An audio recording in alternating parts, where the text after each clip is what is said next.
जो जला जो होता है वो छाछ भी फूक फूक कर पीता है। चलिए, हरीश रावत जी कांग्रेस नेता हमारे साथ जुड़ चुके हैं। हरीश रावत जी, शुरुआती रुझान को देखकर आप तो बहुमत से भी आगे निकल गए। जैसा कि आपने पिछली बार एग्जिट पोल में बैठते हुए कहा था कि आपको उम्मीद है 120 से भी ज्यादा का आंकड़ा पार करेंगे, वही कमोबेश नतीजे आते हुए दिख रहे हैं। बधाई हो आपको, या जल्दबाजी अभी और रुकें?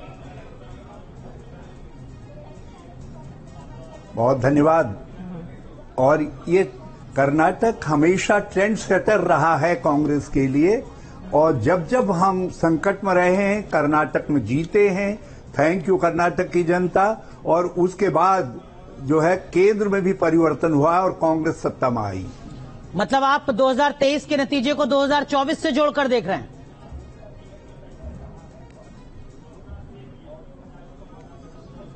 ये इंडिकेटर है।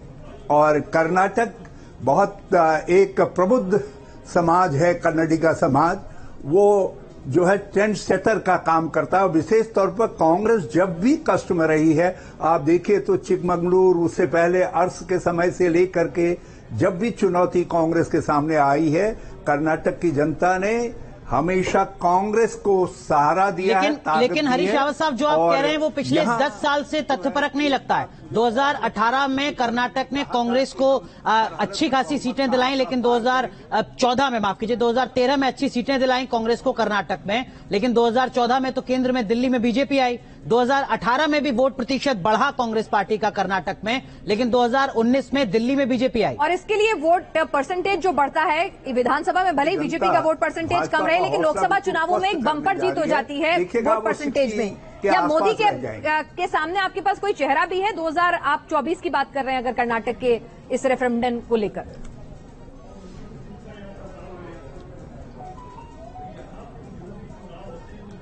देखिए, 2024 जो है भारत वर्सेस भाजपा होने जा रहा है। भारत एक तरफ होगा, उसमें सब लोग होंगे, और कांग्रेस उसमें एक स्टिमुलेटर, एक लीड रोल जो है कांग्रेस प्ले करेगी जो है। इसलिए और नेतृत्व जिस समय आएगा, कोई कांग्रेस के पास या देश के पास लोगों की कमी है?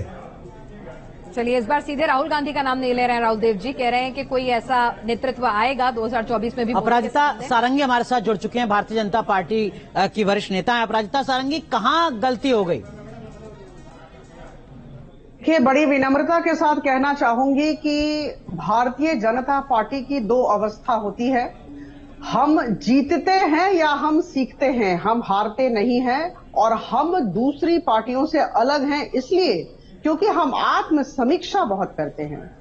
यह कहते हुए भी मैं निश्चित तौर पर कहना चाहूंगी कि 9:30 बजे हैं और अभी 3 घंटे की मोहलत दीजिए। थोड़ा धैर्य, थोड़ा संयम रखना है।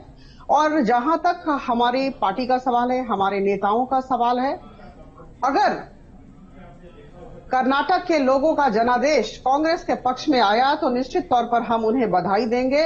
और हम खुद बैठकर, अपने टेबल पर बैठकर आत्मसमीक्षा करेंगे और आगामी दिनों में। तो आप कह रही हैं आत्मसमीक्षा 3 घंटे बाद शुरू होगी? अभी ये जो टैली है इसको आप नहीं मान रहे हैं? बिल्कुल नहीं मान रहे हैं। 3 घंटे थोड़ा रुक जाइए, उसके बाद जो होगा हम निश्चित तौर पर कहेंगे। लेकिन शिवमंगल सिंह सुमन की बात याद आ रही है। हरीश रावत जी, जो बीजेपी की वरिष्ठ नेता कह रही हैं कि अभी 3 घंटे बाद आत्मसमीक्षा करेंगी, क्या सच्चाई को अभी भी बीजेपी समझना नहीं चाह रही है?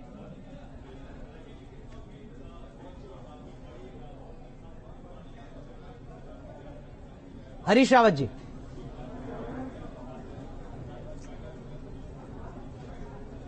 जी, भाजपा की ध्रुवीकरण की जो राजनीति थी, जिसका प्रयास प्रधानमंत्री जी ने पूरे प्राण लगा करके किया। देखिए, 2 फैक्टर प्रधानमंत्री ने लास्ट में इंट्रोड्यूस किए कि एक तो ध्रुवीकरण का और दूसरा जो है पर्सनलाइज पॉलिटिक्स का, अपने को दांव पर लगाने का।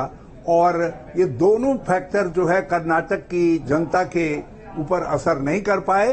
ध्रुवीकरण की राजनीति को भी नकार दिया।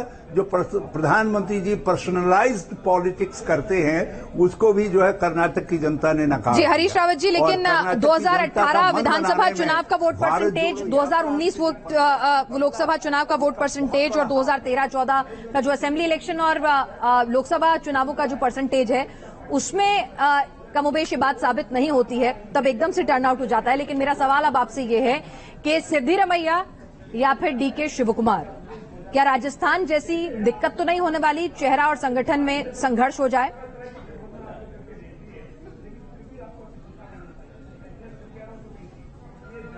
जब आप जीत रहे होते हैं, जब आगे बढ़ रहे होते हैं, जब परिस्थितियां बदल रही होती हैं, बहुत सारे विरोधाभास अपने आप सेटल्ड हो जाते हैं। आप चिंता न करिए, हम कर्नाटक की जनता का जो विश्वास हम पर रहेगा वो हम उसका प्राण प्रण से पालन भी करेंगे और हमारे सब नेता जो है उसके मूल्य को समझते हैं और हम आगे भी उससे दूसरे राज्यों में भी प्रेरणा लेंगे। ये बड़ा सोवरिंग इफेक्ट हमारे पूरी कांग्रेस की इंटरनल पॉलिटिक्स पर कर्नाटक के नतीजों का पड़ेगा। हरीश रावत साहब, अगर जो इस वक्त की टैली है यही नतीजों में तब्दील होती है और कांग्रेस पार्टी कर्नाटक में सत्ता में आती है तो पहली प्राथमिकता आपकी क्या होगी? पे सीएम 40% कमीशन के आरोप लगाने वाले बसवराज बोम्मई के खिलाफ इंक्वायरी, उनकी मुश्किलें बढ़ाएंगे या बजरंग दल पर बैन लगा देंगे?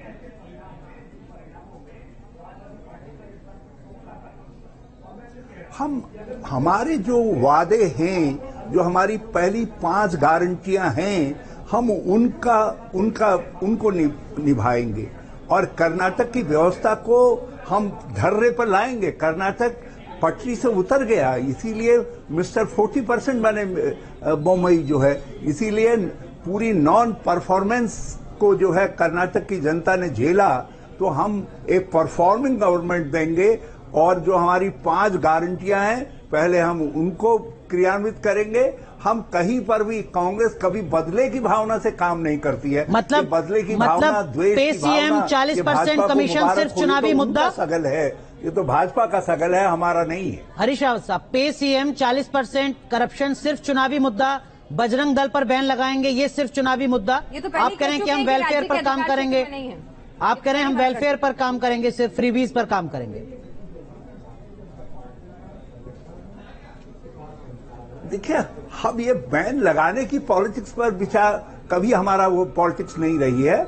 हम तो जो है, जो ऐसे तत्व हैं जो गौरी लंकेश की या जो है उनकी हत्या करते हैं, तो ऐसे तत्वों को कंट्रोल में रखेंगे। जो घृणा की राजनीति करने वाले हैं उनको कंट्रोल में रखेंगे और उसके लिए सामाजिक चेतना के हथियार का इस्तेमाल करेंगे। सॉफ्ट हिंदुत्व का कार्ड जो है, यहाँ पर अभी वरिष्ठ पत्रकार बैठे हुए हैं, बद्रीनाथ जी, वो कह रहे हैं सॉफ्ट हिंदुत्व का कार्ड जो